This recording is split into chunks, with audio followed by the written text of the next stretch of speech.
Jemaat Tuhan, selamat siang, selamat berjumpa di dalam Sapa Jemaat. Siang hari ini kita bersama-sama merenungkan firman Tuhan dari Roma 12 ayat 11 sampai 12. Demikian bunyinya. Janganlah hendaknya kerajinanmu kendor, biarlah rohmu menyala-nyala dan layanilah Tuhan. Bersukacitalah dalam pengharapan, sabarlah dalam kesesakan, dan bertekunlah dalam doa. Jemaat yang dikasihi Tuhan, alangkah indahnya pelayanan yang dilakukan dengan kerajinan yang tidak kendor. Itu artinya semangatnya selalu stabil. Kalau di dalam ayat yang baru saja kita dengar, itu disebutkan sebagai pelayanan yang dilakukan dengan roh yang menyala-nyala. Pernahkah Bapak Ibu melihat api yang menyala-nyala?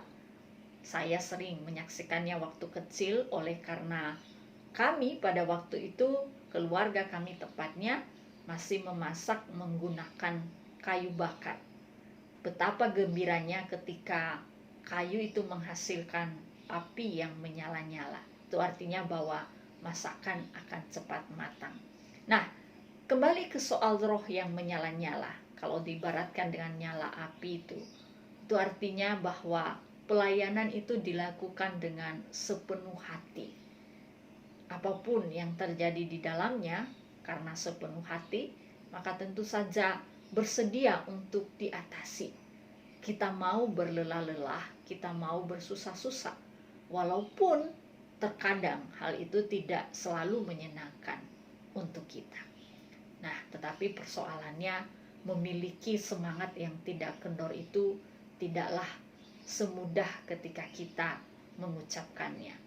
Ada banyak hal yang menghalangi kita untuk memiliki roh yang senantiasa menyala-nyala di dalam pelayanan. Bisa jadi itu karena orang-orang yang menerima pelayanan itu sendiri, atau juga bisa jadi datang dari diri kita sendiri. Dari orang lain yang menerima pelayanan, mungkin bisa berarti ketika tidak ada respect, tidak ada pertolongan, itu bisa menyurutkan semangat kita. Kalau dari diri kita, itu bisa jadi tantangannya adalah kemalasan atau juga kelemahan-kelemahan kita sebagai seorang manusia. Tidak adanya atau minimnya kreativitas, atau juga karena kita memang tidak mempunyai kreativitas itu sama sekali.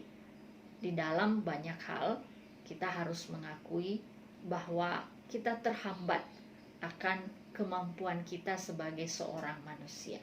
Nah, tanpa mengabaikan semua itu, menarik sekali bahwa Paulus tetap menyerukan, layanilah Tuhan dengan semangat atau kerajinan yang tidak kendor. Walaupun ada banyak halangan, ada banyak rintangan, terus saja melayani dengan baik, dengan sekuat tenaga, dengan sepenuh-penuhnya. Kita tahu kenapa Paulus menyarankan hal itu. Tidak lain karena sebagai seorang yang telah ditebus oleh Kristus, sesungguhnya kita telah dipenuhi oleh rahmat Allah, sehingga apapun hambatan yang terjadi di dalam pelayanan itu, Tuhan akan menolong kita untuk mengatasi dan melewatinya dengan baik. Kita baca di ayatnya 12, saya bacakan kembali, dikatakan di sana, bersukacitalah dalam pengharapan, sabarlah dalam kesesakan, dan bertekunlah dalam doa. Kalau kita lihat bagian ini, kita pasti akan bertanya, tetapi bagaimana saya bisa bersukacita dalam pengharapan, sabar dalam kesesakan, dan bertekun dalam doa jika saya mempunyai banyak persoalan yang menghambat saya untuk melayani? Bagaimana itu bisa terjadi? Nah, Paulus sebagai seorang hamba Allah telah melatih dirinya begitu rupa ketika dia melayani jemaat yang tidak selalu mudah itu. Kita takjub ketika kita membaca bagaimana kisah pelayanan Paulus. Beberapa bagiannya adalah perjalanan yang sangat sulit, perjalanan yang sangat tidak mudah. Tetapi di dalam setiap perjalanan yang tidak mudah itu, Paulus menemukan banyak sukacita dengan pengharapan yang melimpah. Dia juga selalu dapat atau mampu bersedia untuk bersabar di dalam kesesakan-kesesakan yang dia alami. Dan doa adalah hal yang terus-menerus dia kerjakan dengan tidak jemu-jemu.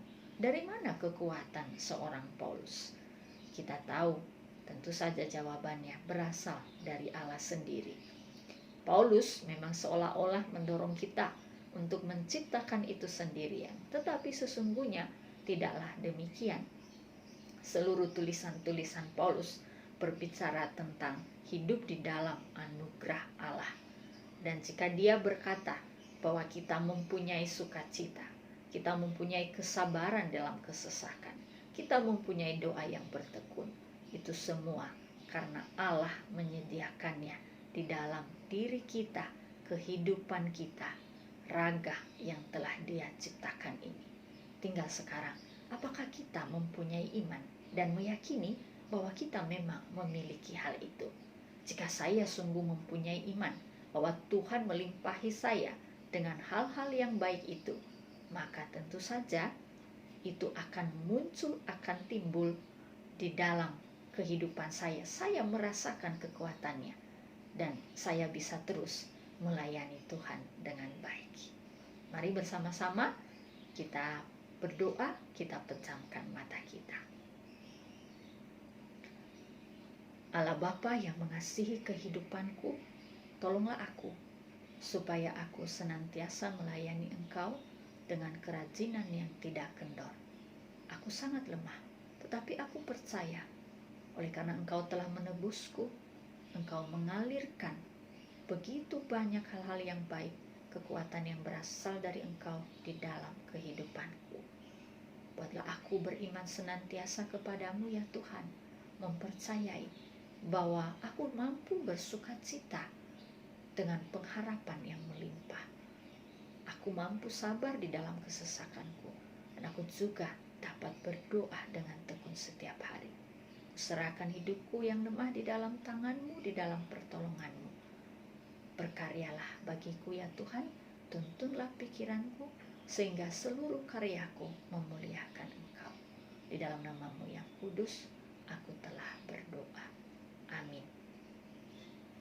Bapak Ibu, selamat melanjutkan aktivitas kita hari ini. Tuhan beserta dengan kita semua. Amin.